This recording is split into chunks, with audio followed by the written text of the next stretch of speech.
Hello friends, welcome back with another video. तो friends, आज हम बात करेंगे कि जो भी एजेंट्स हैं इंडिया में जो स्कैम्स कर रहे हैं, जो स्टूडेंट्स आ रहे हैं उनके साथ में, जैसे कि हमारे भाई के साथ हुआ है। ये गुजरात से है भाई। तो इनके साथ ये स्कैम हुआ है कि एजेंट ने इनको बताया था कि ये स्टडी पे जाएंगे यहाँ पे, और इनसे पैसे भी बहुत ज़्यादा चार्ज किए इनसे। तो जानते हैं कि मतलब इनके साथ क्या क्या हुआ, इनको क्या क्या प्रॉब्लम्स फेस करनी पड़ी। तो मिलते हैं हमारे भाई से, तो हम इनसे जानेंगे कि इन्होंने क्या क्या प्रॉब्लम्स फेस की और इनका क्या एक्सपीरियंस रहा पिछले 1 महीने में। जी, मैं गुजरात से हूँ और मैं पिछले 1 साल से मेरा फ़ाइल एजेंट के थ्रू अटका हुआ था। उसने मेरे को वर्क परमिट का बोला हुआ था, डायरेक्टली एजेंट ने बोला हुआ था। अच्छी कंपनी में वेयर हाउस में लगाने के लिए बोला हुआ था। वेयर हाउस में उसने बोला, और दूसरी जगह बोला KFC वगैरह में। पर डे सैलरी होगी 3000 to 3500 और 1 महीने के बाद बढ़ती रहेगी बोला था। ये बातें हुई थी, लेकिन जो मेरा एजेंट है वो गुजरात का ही है, और एजेंट ने ये बोला था कि आप जैसे ही उतरोगे ऐसे आपको गाड़ी भी पिक करने आ जाएगी, आपको डायरेक्टली फिर आपको कंपनी में लेके जाएंगे, दूसरे दिन से वर्क भी स्टार्ट हो जाएगा। ये सारी चीज़ें सब फेक निकली, कुछ भी नहीं हुआ हमारे साथ ऐसा। उल्टा मतलब हम जैसे पिकअप के लिए भी कोई आया नहीं आपको? नहीं, कोई भी नहीं आया, और उल्टा हम टैक्सी करवा के आए। मेरे साथ और एक भाई थे, वो उन्होंने भी पैसे दिए और हमने फिर टैक्सी करवाई। और ये भी नहीं बताया था उन्होंने कि भाई कहाँ पे जाना है, कहाँ रुकना है, क्या करना है, कुछ नहीं। हम तो नए थे, हमें लैंग्वेज का भी पता नहीं था, और ये दिक्कत हमारे साथ स्टार्टिंग में हुई। उसके बाद उससे पहले मैं बताना चाहता हूँ आपको कि उसने वर्क परमिट बोला था, वो चीज़ें उसने नहीं की, हमें बिजनेस वीज़ा पकड़ाया। मतलब इंडिया में जब आप थे तो आपको पहले वर्क परमिट देगा ऐसे बोला था उसने? हाँ, वर्क परमिट देगा प्योर, वो बोला था 3 साल का, 2 साल का बोला था उसने, 2 से 3 साल का। आफ्टर 1 ईयर वो बात रिन्यू हो जाएगा, यूँ बोला था।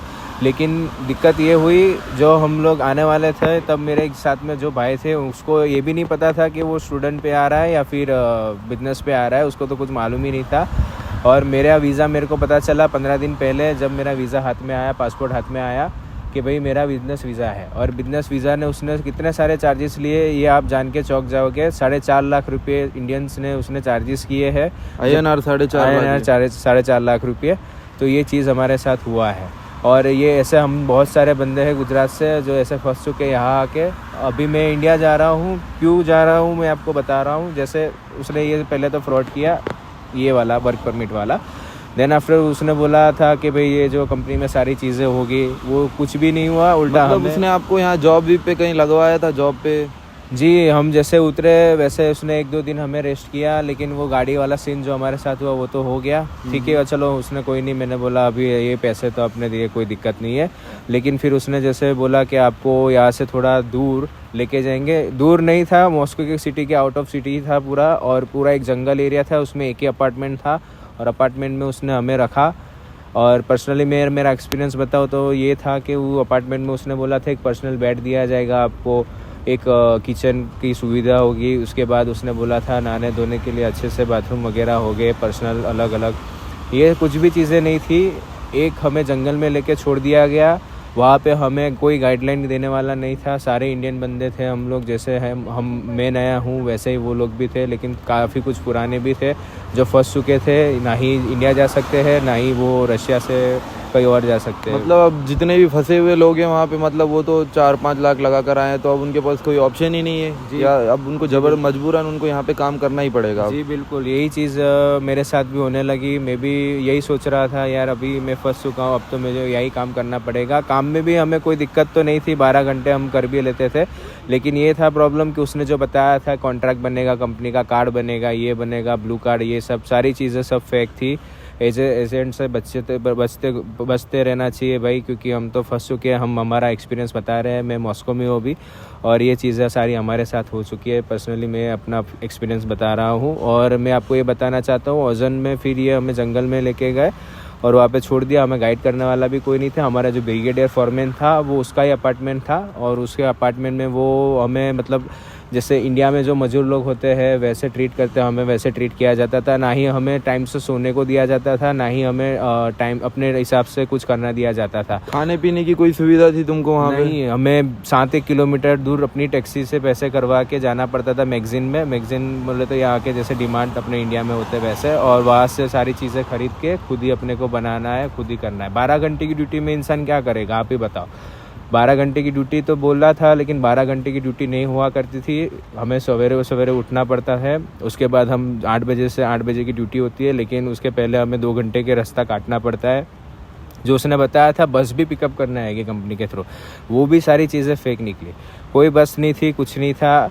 जो वेयर हाउस पहले मुझे लगाया गया वहाँ पे 4 किलोमीटर दूर था, पैदल ही मेरे को जाने के लिए बोला। फिर मैंने उसको फ़ोन करके बोला मेरे एजेंट को, भाई क्यों ऐसा है? तो उसने बताया कि भाई देखो, अंदर ही अंदर 4-5 किलोमीटर के अंदर होगा तो यहाँ पे आपको ऐसे चल के ही जाना है, अदरवाइज़ 10 किलोमीटर 15 किलोमीटर जैसे हुआ तो ही कंपनी पिकअप बस करने आती है। ये उसने जुबान पलट दी और ये इतना बड़ा फ्रॉड मेरे साथ हुआ। उसके बाद हमने ये भी कर लिया, चलो कोई नहीं, तो हम जा रहे हैं जॉब, ठीक है। आप वहाँ पे मतलब कितने दिन काम किए ओजोन में? ओजन में मैं 10 दिन काम किया हूँ। और सैलरी, आपको सैलरी वगैरह मिली कुछ? नहीं, कुछ भी नहीं मिला, एक पैसा नहीं मिला। वो 10 दिन में बस 2,000-3,000 एडवांस देते थे। हमें लगा कि भाई चलो इतना एडवांस दिया है 2-4 दिन में तो आगे भी हमें पूरी सैलरी प्रोवाइड की जाएगी, लेकिन ऐसा कुछ भी नहीं हुआ। हमारी पूरी सैलरी मर गई, खा गए सब बंदे जो वहाँ पे थे, मेन रशियन और उज़्बेकी थे, वो सब बंदे खा गए। आगे हमारे एजेंट को कंप्लेन की, वो बोल रहे थे तुम बैठ गए होगे, काम नहीं कर रहे होगे, ये वो सारे बहाने बनाने लगा और बोला कि भाई ऐसे सार्प लगता है। सार्प मतलब इधर होता है जुर्माना, हाँ, स्ट्राफ होता है। स्टाफ, तो वो जुर्माना मतलब पे काट दिया, इसके चार्जेस काट दिए। रूम भी अकोमोडेशन फ्री बोला था, लेकिन वो उस जो बंदे रहते हैं हमें वहाँ पे रख रहते हैं अपार्टमेंट में, वो लोग 5-5 हज़ार 10-10 हज़ार जैसे अपार्टमेंट है वैसे पैसे भी काट लेते हैं, प्रोसेसिंग के पैसे भी काटते हैं। ये सारी चीज़ें कोई नहीं बताता, ना ही हमें मेरे एजेंट ने बताई थी। ये सब हमारे साथ फ्रॉड हुआ। उसके बाद हमें सही नहीं लगा तो मेरी टैक्सी करवा के, हम 2 भाई थे वो निकल गए आधी रात को, खुद की टैक्सी करवा के मॉस्को सिटी आ गए। मॉस्को सिटी में आके उसके ही एजेंट के थ्रू कांटेक्ट करके, एक भाई थे अच्छे, तो उसने अपने अपार्टमेंट में 2 दिन के लिए रखा। हमारे 10-15 दिन से कुछ भी खाना नहीं खाया था। आप सही बोलूँ तो, मैं बोलूँ तो अंडा और ब्रेड में हम लोग जी रहे थे। अंडे भी हम लोग पेट भर नहीं खा पा रहे थे क्योंकि इतने पैसे ही नहीं थे हमारे पास। काम बहुत ही करवाते थे और पैसे नहीं देते थे। मतलब जब आप ओजोन से मतलब वो जॉब छोड़कर आ गए वापस, तो एजेंट ने आपको क्या कहा? कहीं दूसरे काम का कुछ क्या कहा आपको? फिर बोला वो एजेंट के ठीक है चलो कोई दिक्कत नहीं है, आपको वेयर हाउस में नहीं फा रहा है तो हम KFC में लगा देंगे। अब KFC में लगा देंगे बात बोला उन्होंने। ये करते करते हमारी ऑस्ट्रेलिया चेंज करवा रहा है वो। और मैं आप बात बताना चाहता हूँ कि यहाँ पे रशिया में आ रहे हो तो आपके पास वैलिड वीज़ा होना ज़रूरी है। अगर आप बिजनेस वीज़ा पे आ रहे हो तो ये ध्यान रखना ज़रूरी है कि भाई आपका स्टे ऑफ मंथ कितना है। अगर 90 दिन है तो उसमें आपको रिटर्न जाना ही पड़ेगा। और दूसरी बात ये कि आपके पास रजिस्ट्रेशन यहाँ पे होना बहुत ज़रूरी है। ये चीज़ उसको पता है, हज़ारों बंदे को बेचता है वो मेरा एजेंट, तो भी हमें गाइड नहीं किया, ना ही हमें कुछ बताया। और हम लोग फंस गए थे और अभी भी फंसे हुए हैं। एट ऑफ राइट नाउ मेरे पास अभी भी रजिस्ट्रेशन नहीं है, जिसकी वजह से कभी भी पुलिस रेड कर सकती है और यहाँ के पुलिस रिपोर्ट भी कर सकती है आपको। तो ये खास ध्यान रखना पड़ेगा आपको। जब भी आप रशिया आ रहे हो तो रजिस्ट्रेशन करवाना बहुत ही इंपॉर्टेंट है। और जैसे कि अभी आपके एजेंट ने आपका 3 महीने का वीज़ा लगवाया, तो उसने कुछ बताया होगा कि आपको कि 3 महीने बाद क्या करना है, ऐसे कुछ आपको गाइड किया? हाँ, उसने बोला कि अब आपका TRC कार्ड बनेगा। TRC कार्ड के आप नहीं मानोगे, यहाँ पे मैंने चार्जेस पूछे एक भाई के थ्रू तो उन्होंने बताया 8-10 हज़ार में समथिंग, इससे भी कम में हो जाता है। TRC कार्ड एक्चुअली होता है ये कि आप यहाँ पे सिर्फ, क्या यही कार्ड था? हाँ, ये रेड कार्ड एक बनाने के लिए बोल रहा था। इसके ये भाई ने चार्जेस लगाए 65,000 रुपये। अच्छा, ठीक है, ये हमारे पास से 65,000 पर पर्सन उसने लिए है। उसके बाद ग्रीन कार्ड बनाने के भी इसने 65,000, मतलब टोटल ये दोनों का 65,000 लिया है। और ब्लू कार्ड बनाने की तो बात की है, वो कुछ ब्लू कार्ड होता भी नहीं है इधर, मेरे को एक भाई ने बताया। और जैसे आपने बताया था कि ब्लू कार्ड नहीं होता है, उसका कोई मतलब TRC टाइप ऐसा कोई यूज़ नहीं है उसका। बस ये जो कार्ड है भाई, ये आपको एक एज ए मेट्रो कार्ड काम करेगा आपको। ये भाई बहुत रेयर केसेस में ये काम में आता है। बट आपके पास अगर कोई लीगल वीज़ा नहीं है तो इसका कोई यूज़ नहीं है, ठीक है। अगर आपके पास कोई प्रॉपर अगर वीज़ा है तो ये कार्ड आपके काम में आएगा, ठीक है। और ये जो ग्रीन कार्ड है, ये एक आपका ये है कि बायोमेट्रिक है ये, ठीक है।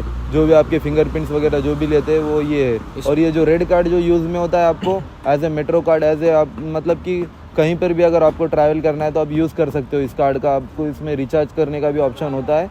तो मतलब उतना कुछ यूज़ नहीं है इसका। बस एजेंट लोग ये बोल रहे हैं कि भाई आपको 5 साल की TRC मिल जाएगी, ऐसे वैसे। मतलब वो इसलिए पागल बना रहे हैं क्योंकि ये कार्ड ना 5 साल के लिए वैलिड होता है, ठीक है। तो अब यहाँ पे जितने भी हमारे जो भी इंडियन दोस्त आ रहे हैं उनको तो पता नहीं कि भाई यहाँ के रूल्स और रेगुलेशंस क्या है। तो बस वो ऐसे ही उल्लू बना रहे हैं हमारे जो भी स्टूडेंट्स आने वाले हैं। तो भाई जो भी आ रहे हो आप, भाई बी केयरफुल, स्टडी वीज़े पे आ जाओ आप या फिर वर्क वीज़े पे आओ, बट बिजनेस वीज़े पे अगर आप आ रहे हो तो बी केयरफुल, क्योंकि ये सारी चीज़ें आपको एजेंट्स नहीं बताएंगे। visit जैसे visa कि में हमारे भाई को उसने बताया कि जो ये कार्ड बनाने में लगते हैं 7 से 8 हज़ार कुछ लगते हैं लगभग, तो भाई को बता रहा था कि वो 65 से 70 हज़ार लगेंगे ये कार्ड बनवाने ले में। लिया उसने हमारे से, पैसे ले लिए, पैसे ले लिए 65,000 ले लिए। इनसे पैसे भी ले लिए 65 हज़ार की, टीआरसी कार्ड बनवाएंगे। भाई अगर 8 हज़ार में अगर टीआरसी बनती तो इंडिया में क्यों रहते भाई लोग, सब 8 हज़ार दे के यहाँ पे टीआरसी कार्ड बनवा लेते थे यहाँ पे। तो भाई आप जो भी अब स्टूडेंट्स आ रहे हैं, जो भी बिज़नेस जिनके वीज़े लगे हुए हैं, वीज़े जैसे कि बिज़नेस वीज़े पे किसी का प्रोसेसिंग में होगा, तो उन लोगों के लिए आप क्या कहना चाहोगे? मैं यही बताना चाहता हूँ, बी फ्रैंक, बी ऑनर। मेरे साथ जो गुजरा है वो आपके साथ ना गुजरे, इसलिए मैं आपको सलाह देता हूँ। बिजनेस वीज़ा है तो आप अपने एजेंट को ये बताइए भाई मुझे बिजनेस वीज़ा नहीं चाहिए, मुझे नहीं जाना है, पूरे पैसे आप रिफ़ंड ले लो।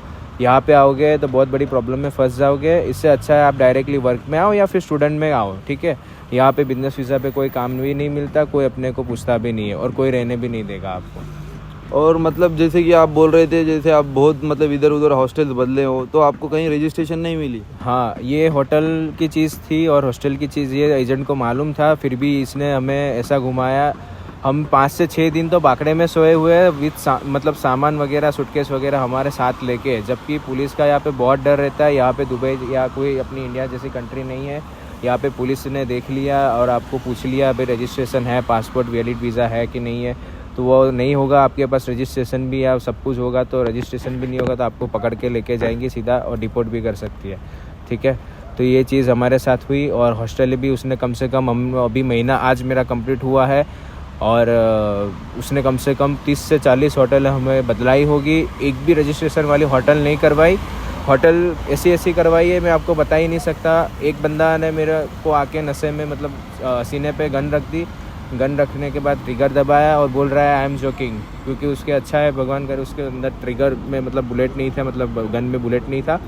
सो ये चीज़ है, अगर होती तो पता नहीं, अभी मैं मतलब बता ही नहीं सकता आपको मेरे पे क्या गुजर रही है, आप समझ सकते होगे। तो ये चीज़ हुई। उसके बाद रिसेंटली अभी फ्रेश किस्सा है कल का ही रात का, जो मेरे साथ बहुत ही ख़राब चीज़ हुई है। यहाँ पे हम एज अ टूरिस्ट है, ठीक है, तो वो चीज़ नहीं होनी चाहिए। एक रशियन बंदा था कल रात को, थोड़ा सा माथाकुट चल रहा था हॉस्टल में। मैंने ऑलरेडी एजेंट से पेड होटल करवाई थी और पेड होटल करने के बाद मैंने उसको दिखाया वार्डन को कि भाई मेरा पेड होटल है, मुझे बुक दीजिए, होटल दीजिए, मेरा बेड दीजिए पर्सनल। उसने दे भी दिया, लेकिन 10 मिनट के बाद मेरा सामान वगैरह फ़र्श पे फेंक दिया और बोलती है यहाँ पे बेड नहीं है आपका, दूसरी जगह है। तो फिर वो दूसरे रूम में लेके गए, वहाँ पे भी उसने बेड चेंज करवाया। वहाँ पे भी मैं 1 आध घंटा रहा, फिर मैं थोड़ा बाहर गया काम से, फिर वापस आया मैगज़ीन जाके, तो उसने वापस से मेरा सामान इधर उधर कर दिया और बोली कि भाई यहाँ पे भी बेड नहीं है तुम्हारा। फिर तीसरे रूम में गई, तीसरे रूम में बेड मेरे को प्रोवाइड किया, वहाँ पे भी मेरे को प्रोवाइड करने के बाद इशू होने लगा, तो मैं मेरे बेड पे वापस आ गया पहले वाले में उसको बोल के। फिर भी वहाँ पे कोई रशियन बंदा आया, आधी रात को मेरे को उठाया वो लेडीज़ ने, जो वार्डन थी वहाँ होटल की, मतलब मालकिन बोलो या रखवाली बोलो कोई भी, तो उसने उठाया बहुत गंदी तरह, रूडली और बहुत ही रूड बिहेव किया। और एक उसका बॉयफ्रेंड या फ्रेंड था जो आके सीधा मारना चालू किया, बहुत ही ख़राब मारा है।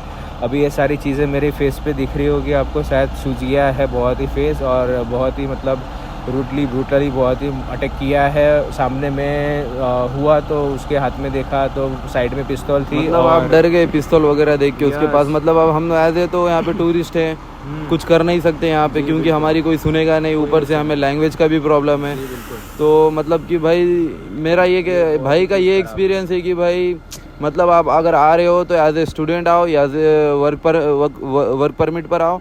मतलब ये एजेंट ना मतलब पागल बना रहे हैं स्टूडेंट्स को कि भाई आप बिज़नेस पे चले जाओ, आप ई वीज़ा पे चले जाओ, हम वहाँ पे कन्वर्ट करा देंगे। तो भाई मैं आपकी एक चीज़, आप सबको ना मैं एक चीज़ क्लियर करना चाहता हूँ, जो भी आप वीज़े पे आओगे ना भाई, यहाँ पे कन्वर्ट नहीं होगा। जैसे आप ई वीज़ा पे आ रहे हो तो यहाँ पे आपका वर्क परमिट नहीं होगा, क्योंकि आपको कंट्री एग्जिट 101% आपको लेनी ही पड़ेगी। यहाँ पर लगभग मेरे हिसाब से इंडियन कुछ 40 से 50 हज़ार इंडियंस यहाँ पे फंसे हुए होंगे, ऐसे कि जो कि ये एजेंटों के जालों में फंसे हुए हैं सारे लोग। बट क्या करें कि भाई सब लोग मतलब जो भी मिडिल क्लास है, जिनके पास पैसे नहीं है, हर कोई बंदा मतलब अपनी फैमिली के लिए बाहर निकलता है, मैं 4 पैसे कमाऊँ, मेरे फैमिली को खुश रखूँ, ये सोच कर। बट भाई यहाँ पे एजेंट लोग ना बहुत फ्रॉड करते हैं। तो भाई be aware about this. And मैं एक ही चीज़ करना चाहता हूँ कि भाई जब आप यहाँ आ रहे हो तो भाई थोड़ी बहुत जानकारी आप हासिल करो। ऐसे ही नहीं कि एजेंट की बातों में आकर आप किसी पर भी भरोसा करो। मैं ये नहीं कह रहा हूँ कि सारे एजेंट फ्रॉड होते हैं, बहुत से एजेंट हैं जो कि लीगल काम करते हैं। आप लीगल आओ, आप लीगल काम करो यहाँ पे एज ए स्टूडेंट भी आपको काम मिलेगा। आपको ऐसे नहीं कि आपको काम नहीं मिलेगा। यहाँ पे बहुत सी जॉब्स हैं। यहाँ पे रशिया में इतनी, ये जो मॉस्को सिटी है यहाँ पे इतनी सारा काम है कि मतलब आप काम करते करते थक जाओगे भाई, बहुत काम है यहाँ पे। बट आपको ना भाई लीगल वे में आना है, किसी भी एजेंट के झांसे में नहीं फंसना है आपको।